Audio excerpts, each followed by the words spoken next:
croyez que c'est bien pour le président algérien de se rendre en Irak? Non. Vous savez pourquoi? Parce qu'en Irak, on peut payer n'importe qui pour abattre un avion. Et avec la crise qu'il y a entre Paris et Alger, vous savez qu'il n'y a plus d'ambassadeur algérien à Paris, il n'y a plus d'ambassadeur français à Alger.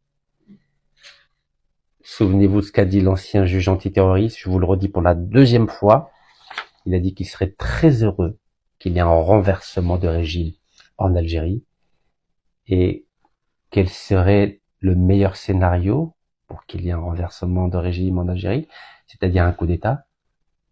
Ce serait un voyage, par exemple, du président Saad Majid Tebboune en Irak. Ce que je ne le souhaite pas. Et il pourrait se passer ce qui s'est passé au Ghana le 24 février 1966 ou en Libye le 1er septembre 1969. Be'etchav.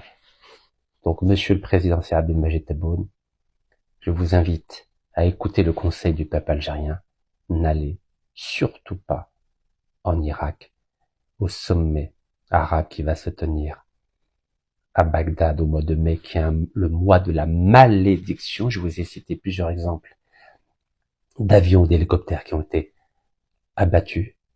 Et en plus de cela, vous savez très bien que ce sommet arabe sera un échec sur le plan diplomatique. Il n'y a absolument rien à gagner à se rendre à ce sommet. Le plus important, c'est de mettre en place cette mobilisation générale que vous avez fait voter le 20 avril dernier,